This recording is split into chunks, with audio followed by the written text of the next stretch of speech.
Hello, ನಮಸ್ತೆ ಎಲ್ರಿಗೂ. ಎಲ್ಲ ಹೇಗಿದ್ದೀರಾ? ಚೆನ್ನಾಗಿದ್ದೀರಾ ಅನ್ಕೋತೀನಿ. ನನ್ನ ಕಾರ್ಯಕ್ರಮವಾದ ಕಥಾಸರಣಿ ರಾಗಸುಧೆ ಜೊತೆ ಕಾರ್ಯಕ್ರಮಕ್ಕೆ ಎಲ್ಲರಿಗೂ ಆತ್ಮೀಯ ಸ್ವಾಗತ. ಇವತ್ತು ನಾನು ಹೇಳಿರೋ ಹಾಗೆ 2ನೇ ವಿಡಿಯೋ ಹಾಕ್ತಾಯಿದ್ದೀನಿ. ಸ್ವಲ್ಪ ಕಷ್ಟಪಟ್ಟಾದರೂ ಸರಿ ಹಾಕೋಣ ಅಂತ ಹಾಕ್ತಾಯಿದ್ದೀನಿ.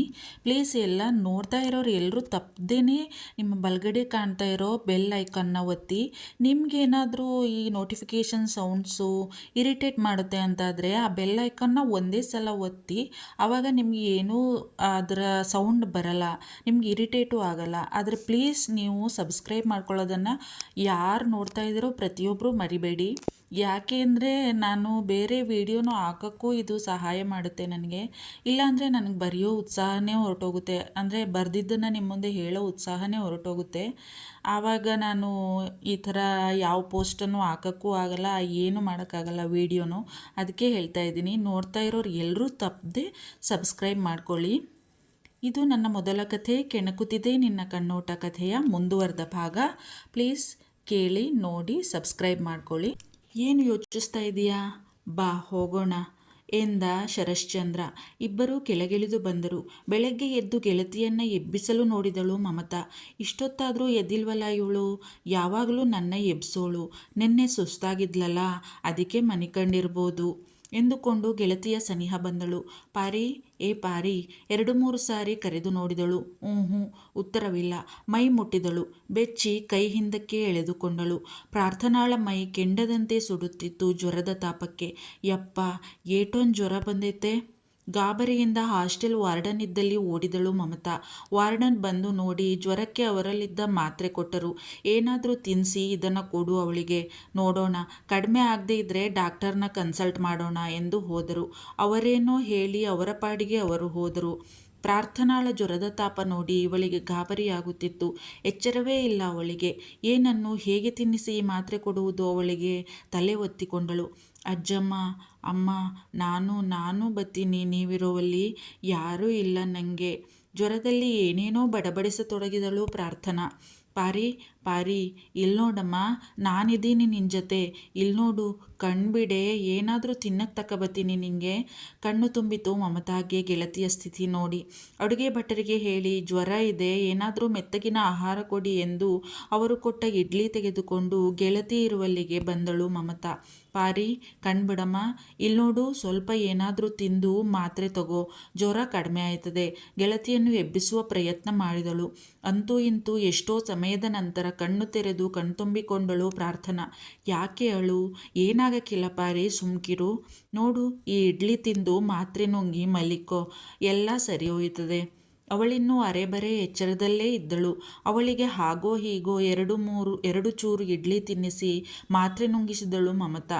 ಮಲಗಿ ನಿದ್ರಿಸುತ್ತಿದ್ದ ಪ್ರಾರ್ಥನಾಳನ್ನು ನೋಡಿ ಹೆಂಗೂ ಮಲಗವಳೆ.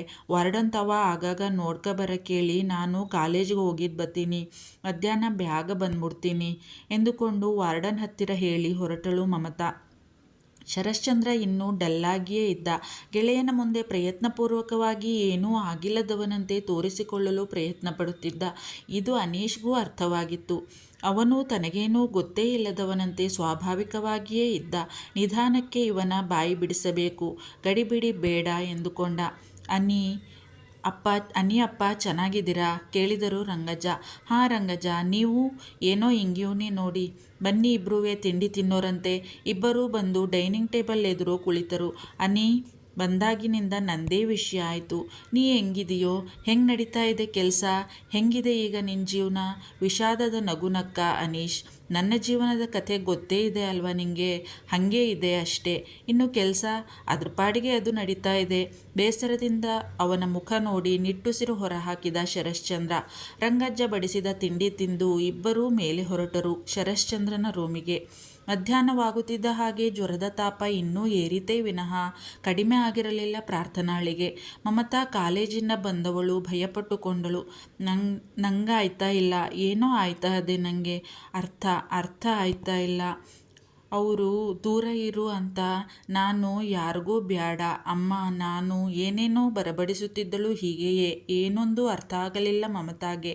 ಏನಿಪಾಟಿ ಜ್ವರ ಅದೇ ಇವಳಿಗೆ, ಏನೇನೋ ಹೇಳ್ತಾವಳೆ. ಅದಕ್ಕೆ ಡಾಕ್ಟರ್ ತಾವು ತೋರಿಸ್ಬೇಕೇನೋ. ಕಾಲೇಜಿನಲ್ಲಿ ಹೇಳಿದ ಶರಶ್ಚಂದ್ರನ ಮಾತುಗಳು ನೆನಪಾದವು ಅವಳಿಗೆ. ಕಾಲೇಜಿನ ಆವರಣ.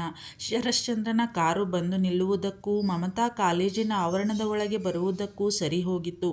ಅವನಿಗರಿವಿಲ್ಲದೆಯೇ ಅವನ ಕಂಗಳು ಮಮತಾಳ ಅಕ್ಕಪಕ್ಕ ಪ್ರಾರ್ಥನಾಳಿಗಾಗಿ ಹುಡುಕಾಡಿದವು. ಎಲ್ಲೂ ಅವನು ಬಯಸಿದ ವ್ಯಕ್ತಿಯ ಸುಳಿವಿಲ್ಲ. ನಿರಾಸೆಯಾಯಿತು ಅವನಿಗೆ. ಮತ್ತೆ ಮತ್ತೆ ಬೇಡ ಬೇಡ ಎಂದುಕೊಂಡೇ ಅವಳನ್ನು ನೋಡಲು ಬಯಸುತ್ತದೆ ಮನಸ್ಸು. ಏನು ಮಾಡಲಿ ನಾನು? ಏನೊಂದು ತೋಚುತ್ತಿಲ್ಲ ಅವನಿಗೆ. ತಲೆ ಒದರಿ ಕಾರ್ ಡೋರ್ ಓಪನ್ ಮಾಡಿ ಹೊರಗಡೆ ಬಂದಿದ್ದ ಶರಶ್ಚಂದ್ರ. ಅವನನ್ನು ನೋಡಿ ಅವನತ್ತ ಬಂದಿದ್ದಳು ಮಮತಾ. ಸರ್. ಅವಳತ್ತ ತಿರುಗಿ ತನ್ನ ಕೂದಲು ಮೇಲೇರಿಸಿ ಎಸ್ ಎಂದ ಶರಶ್ಚಂದ್ರ. ಸರ್, ನಿನ್ನೆ ನಿಮಗೆ ಥ್ಯಾಂಕ್ಸ್ ಹೇಳೋಕ್ಕೂ ಆಗಲಿಲ್ಲ. ಹೇಳೋಣ ಅಂತ ತಿರುಗಿ ನೋಡೋದ್ರೊಳಗೆ ಹೊರಟು ಹೋಗ್ಬಿಟ್ಟಿದ್ರಿ ನೀವು. ಥ್ಯಾಂಕ್ಸ್ ಸರ್, ಹುಷಾರಾಗಿ ನನ್ನ ಗೆಳತಿನ ಕರ್ಕೊಂಡು ಬಂದಿದ್ದಕ್ಕೆ. ಥ್ಯಾಂಕ್ಸ್ ಎಲ್ಲ ಬೇಡ, ಅದು ನನ್ನ ಕರ್ತವ್ಯ. ಹೇಗೋ ಹುಷಾರಾಗಿ ಇದ್ದಾಳಲ್ಲ, ಅಷ್ಟೇ ಸಾಕು. ಏನಾಗಿತ್ತು ಸರ್ ನಿನ್ನೆ? ಅವಳನ್ನು ಕೇಳಿದ್ರೆ ಏನೂ ಹೇಳ್ತಾ ಇಲ್ಲ. ಅವಳ ಕಣ್ತಪ್ಪಿಸಿ ತಿರುಗಿ ನಿಂತು ಬಿಸಿ ಉಸಿರು ಹೊರಗೆ ಹಾಕಿದ ಶರಶ್ಚಂದ್ರ. ನಿನ್ನೆ ನಡೆದಿದ್ದೆಲ್ಲವೂ ಅವನ ಕಣ್ಮುಂದೆ ಬಂದು ಮೈ ಮನ ಕಂಪಿಸಿತು ಅವನಿಗೆ. ಆಮೇಲೆ ಬಂದು ನನ್ನ ಆಫೀಸ್ ರೂಮಲ್ಲಿ ಭೇಟಿಯಾಗಿ ಇಲ್ಲಿ ಮಾತಾಡೋದು ಸರಿಯಿಲ್ಲ ಎಂದ ಸುತ್ತಲೂ ನೋಡಿ. ಅವಳಿಗೂ ಅದು ಸರಿ ಎನ್ನಿಸಿತು. ಸರಿ ಸರ್, ಆಮೇಲೆ ಬರ್ತೀನಿ ಎಂದು ತನ್ನ ಕ್ಲಾಸ್ ರೂಮಿನತ್ತ ನಡೆದಿದ್ದಳು. ಶರಶ್ಚಂದ್ರ ಸರಸರನೆ ತನ್ನ ಆಫೀಸ್ ರೂಮಿನತ್ತ ಬಂದವನೇ ಕುರ್ಚಿಯಲ್ಲಿ ಕುಳಿತುಬಿಟ್ಟಿದ್ದ. ತಲೆ ಒತ್ತಿಕೊಂಡ. ಮತ್ತೆ ಮತ್ತೆ ಅವಳ ನೆನಪು ಕಾಡಿ ಸುಸ್ತಾಗಿ ಹೋಗಿದ್ದ ಅವನು. ಹೌದು, ಇವತ್ತು ಕಾಲೇಜಿಗೆ ಬಂದಿಲ್ಲವೇ ಪ್ರಾರ್ಥನಾ? ಯಾಕೆ? ನನ್ನಿಂದ ಅವಳ ಗುಂಗಿನಿಂದ ಹೊರಬರಲು ಸಾಧ್ಯವಾಗುತ್ತಿಲ್ಲ. ಅವಳು ಮರೆತಿರಬಹುದೇ ನಿನ್ನೆಯ ಘಟನೆಯನ್ನು? ಮರೆಯಲು ನೀನು ಮಾಡಿರುವುದು ಸಣ್ಣ ತಪ್ಪೇ? ಏನಾಗಿರಬಹುದು ಅವಳ ಪರಿಸ್ಥಿತಿ? ಹೇಗಿರಬೇಡ ಅವಳ ಮನಸ್ಥಿತಿ? ಏನು ಯೋಚಿಸುತ್ತಿರಬಹುದು ನಿನ್ನ ವರ್ತನೆಯ ಬಗ್ಗೆ ಅವಳು? ಅದಿನ್ನೂ ಏನೂ ಅರಿಯದ ಮುಗ್ಧ ಹುಡುಗಿ. ಅವಳನ್ನು ನೀನು ಹಾಗೆ ಮುದ್ದಾಡಿ ಬಂದೆಯಲ್ಲ ನೀನು. ತಿರುಗಿ ಅವಳ ಹತ್ತಿರವೇ ನನ್ನಿಂದ ಸಾಧ್ಯವಾದಷ್ಟು ದೂರ ಇರು ಪ್ರಾರ್ಥನಾ ಎಂದು ಹೇಳಿ ಬೇರೆ ಬಂದಿದೆಯಲ್ಲ. ಅವಳೇನು ಮಾಡಿದ್ದಳು? ನೀನೇ ತಪ್ಪು ಮಾಡಿದ್ದು. ಅವಳೇ ಮೊದಲು ನನ್ನ ಬಂದು ಅಪ್ಪಿಕೊಂಡಿದ್ದು. ಅದರಿಂದಾಗಿಯೇ ಇಷ್ಟೆಲ್ಲ ನಡೆದಿದ್ದು. ಅವಳೇನೋ ಭಯದಿಂದ ಇದ್ದಳು. ನಿನ್ನನ್ನು ನೋಡಿ ಆಪದ್ಬಾಂಧವನಂತೆ ಕಂಡು ಬಂದು ಅಪ್ಪಿರುತ್ತಾಳೆ. ಆದರೆ ನೀನು? ನನಗೆ ನನ್ನ ಭಾವನೆಗಳನ್ನು ನನ್ನ ಹಿಡಿತದಲ್ಲಿಟ್ಟುಕೊಳ್ಳಲು ಸಾಧ್ಯವಾಗಲಿಲ್ಲ ಆ ಕ್ಷಣ. ಮೊದಲೇ ನನಗೆ ಅವಳ ಬಗ್ಗೆ ಇರುವ ಮೃದು ಭಾವನೆ, ಅವಳ ಈ ವರ್ತನೆಯಿಂದ ನನ್ನ ಸಂಯಮವನ್ನು ಕಳೆದುಕೊಂಡಿದ್ದೆ ನಾನು. ತಲೆ ಕೊಡವಿದ. ಏನಾಗಿರಬಹುದು ಅವಳಿಗೆ? ನಾನು ತಿಳಿದ ಹಾಗೆ ಅವಳು ಕಾಲೇಜಿಗೆ ಸುಮ್ಮನೆ ಬರದೇ ಇರುವವಳಲ್ಲ. ತಿಳಿದುಕೊಳ್ಳಬೇಕು ಅವಳ ಗೆಳತಿಯ ಹತ್ತಿರ ಕೇಳಿ. ಹೇಗೋ ಬರುತ್ತಾಳಲ್ಲ. ತನ್ನ ಕೆಲಸದ ಬಗ್ಗೆ ಗಮನಹರಿಸಲು ಪ್ರಯತ್ನಿಸಿದ. ಸಾಧ್ಯವಾಗಲಿಲ್ಲ ಅವನಿಂದ. ಸುಮ್ಮನೆ ಕುರ್ಚಿಗೆ ತಲೆಯಾನಿಸಿ ಕುಳಿತುಬಿಟ್ಟ ಶರಶ್ಚಂದ್ರ. ಏನು ಯೋಚನೆ ನನ್ನದು, ಅದು ಜೀವನದ ಈ ಘಟ್ಟದಲ್ಲಿ. ಅಷ್ಟು ಚಿಕ್ಕ ವಯಸ್ಸಿನ ಹುಡುಗಿಯ ಬಗ್ಗೆ, ಅದು ಸಹ ನನ್ನ ಈ ಪರಿಯ ಮತ್ತು ಈ ಪರಿಯ ಗುಂಗು. ಒಬ್ಬ ಹುಡುಗಿಯ ಬಗ್ಗೆ ಎಂದೂ ಆಗಿದ್ದೇ ಇಲ್ಲ ನನ್ನ ಜೀವನದ ಇಷ್ಟು ವರ್ಷಗಳಲ್ಲಿ. ಆದರೆ ಈ ಹುಡುಗಿ ನನಗೆ ಹುಚ್ಚು ಹಿಡಿಸುತ್ತಿದ್ದಾಳೆ. ಯೋಚನೆಗೆ ಸುಸ್ತಾಗಿ ಹೋಗಿದ್ದ. ತಲೆ ಕೊಡವಿ ತನ್ನ ಚೇರಿಗೆ ತಲೆಯಾನಿಸಿ ಕಣ್ಣು ಮುಚ್ಚಿದ Sharatchandra. May I come in sir? ಸ್ವಲ್ಪ ಹೊತ್ತಿನ ನಂತರ ಮಮತಾಳ ಧ್ವನಿ ಕೇಳಿಸಿತು. ಕಣ್ಣು ತೆರೆದು ಗಂಭೀರವಾಗಿ ಎಸ್ ಕಮಿನ್ ಎಂದ. ಒಳಬಂದು ಏನು ಮಾತನಾಡಬೇಕೆಂದು ತಿಳಿಯದೆ ಸುಮ್ಮನೆ ನಿಂತಳು ಮಮತಾ. ಅವನ ಗಂಭೀರ ಮುಖಭಾವ ಎಂಥವರನ್ನೂ ಒಂದು ಕ್ಷಣ ಮಾತನಾಡಲು ಯೋಚಿಸುವಂತೆ ಮಾಡಿಬಿಡುತ್ತದೆ. ಅದು ಅವನಿಗೂ ಗೊತ್ತು. ಅವಳ ಪರಿಸ್ಥಿತಿ ಅರ್ಥ ಮಾಡಿಕೊಂಡವನು ತಾನೇ ಮಾತು ಪ್ರಾರಂಭಿಸಿದ. ಹೇಗಿದ್ದಾರೆ ನಿಮ್ಮ ಫ್ರೆಂಡ್ ಇವಾಗ? ಯಾಕೆ ಬಂದಿಲ್ವಾ ಇವತ್ತು ಕಾಲೇಜ್ಗೆ? ಅವನ ಮಾತಿನಿಂದ ನಿರಾಳವಾಗಿ ತಾನೂ ಮಾತನಾಡಲು ಪ್ರಯತ್ನಿಸಿದಳು ಮಮತಾ. ಸರ್, ಅದು ಗಾಬರಿ ಬೇಡ. ಏನು ಹೇಳಿ? ಹುಷಾರಾಗಿದ್ದಾರಾ ಪ್ರಾರ್ಥನಾ?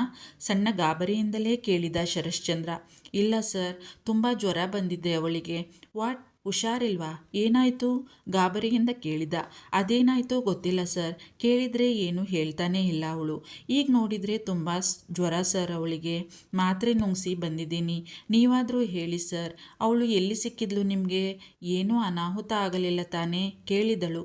ಅವಳಿಗೆ ಗೆಳತಿಯ ಬಗ್ಗೆ ಕಾಳಜಿ. ಅವಳ ಕಡೆ ತಿರುಗಲಿಲ್ಲ ಅವನು. ಅಲ್ಲೇ ಸ್ಟೋರ್ ರೂಮಿನ ಒಳಗೆ ಇದ್ದರು. ಹೊರಗಿನಿಂದ ಯಾರೋ ಬಾಗಿಲು ಹಾಕಿದ್ದರು.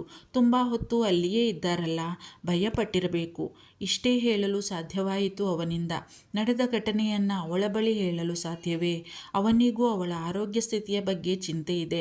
ಅವಳ ಮನಸ್ಥಿತಿ ಹೇಗಿರಬಹುದು ಎಂಬ ಗಾಬರಿಯೂ ಇದೆ. ಅವಳನ್ನು ಈಗಲೇ ನೋಡಬೇಕು ಎಂಬ ಅತಿಯಾದ ತುಡಿತವೂ ಇದೆ.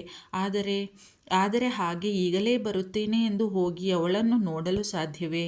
ಅಯ್ಯೋ ಹೌದಾ ಸರ್, ಅವಳನ್ನು ಕೇಳಿದರೆ ಏನೂ ಹೇಳ್ತಾ ಇಲ್ಲ, ಬರೀ ಅಳ್ತಾ ಇದ್ದಾಳೆ ಸರ್. ನಿನ್ನೆ ರಾತ್ರಿಯೆಲ್ಲ ನಿದ್ರೆ ಮಾಡಲೇ ಇಲ್ಲ ಅವಳು. ಅವಳನ್ನು ಸಮಾಧಾನ ಮಾಡಿ ಮಲಗಿಸುವಷ್ಟರಲ್ಲಿ ಸಾಕು ಬೇಕಾಯಿತು ಸರ್. ಅದಕ್ಕೆ ಗಾಬರಿಯಾಯಿತು ನನಗೆ. ಅಲ್ಲೇನಾದರೂ ಅನಾಹುತವಾಗಿರಬಹುದೇ ಎಂದು ಭಯವಾಗಿತ್ತು. ಸದ್ಯ ಏನೂ ಅನಾಹುತ ಆಗಲಿಲ್ಲವಲ್ಲ, ದೇವರು ದೊಡ್ಡವನು. ನಿಮಗೆ ಎಷ್ಟು ಥ್ಯಾಂಕ್ಸ್ ಹೇಳಿದ್ರೂ ಕಡಿಮೆಯೇ. Thank you so much sir. ಕೈ ಮುಗಿದಳು. ಅದು ನನ್ನ ಕರ್ತವ್ಯ. ನೀವು ನನ್ನ ಸ್ಟೂಡೆಂಟ್ಸ್ ತಾನೇ? ಅದು ಬಿಡಿ, ಏನಾದರೂ ತೊಂದರೆ ಆದರೆ ನನಗೆ ತಕ್ಷಣ ಕಾಲ್ ಮಾಡಿ. ನಾನು ಹಾಸ್ಟೆಲ್ ವಾರ್ಡನ್ ಹತ್ರ ಬಂದು ಮಾತಾಡ್ತೀನಿ. ನೀವೀಗಲೇ ಹೋಗಿ ನೋಡಿ ಹಾಸ್ಟೆಲ್ಗೆ ಜ್ವರ ಹೇಗಿದೆ ಎಂದು. Okay sir, thank you. Okay, you may go now. ಏನೇ ಇದ್ದರೂ ಕಾಲ್ ಮಾಡಿ. ಅವಳು ಹೋದ ನಂತರ ಕುರ್ಚಿಯಲ್ಲಿ ಕುಸಿದು ಕುಳಿತು ಬಿಟ್ಟ.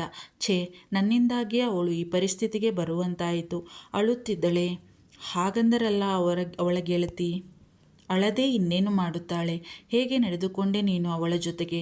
ಅವಳೇನೂ ತಿಳಿಯದ ಮುಗ್ಧ ಮನಸ್ಸಿನ ಹುಡುಗಿ. ಅವಳನ್ನು ನೀನು ಮುದ್ದಾಡಿ ಬಂದೆಯಲ್ಲ, ಸಾಲದ್ದಕ್ಕೆ ನನ್ನಿಂದ ದೂರ ಇರು ಎಂದು ತಿರುಗಿ ಅವಳಿಗೇ ಹೇಳಿ ಬಂದಿದೆಯಾ? ಅವಳ ಪರಿಸ್ಥಿತಿ ಏನಾಗಿರಬೇಡ. ಇನ್ನೂ ಮನಸ್ಸು ಪಕ್ವವಾಗದ ವಯಸ್ಸು, ಹದಿಹರೆಯದ ಹುಡುಗಿ ಅವಳು. ಏನೇನೋ ಆಸೆಗಳು, ಬಯಕೆಗಳು, ಗರಿಗೆದರುವ ವಯಸ್ಸು ಅವಳದು. ಅವಳಿಗೆ ನೀನು ತನ್ನ ವರ್ತನೆ ಬಗ್ಗೆ ತಾನೇ ಚೀಮಾರಿ ಹಾಕಿಕೊಂಡಿರುವುದು ಇದು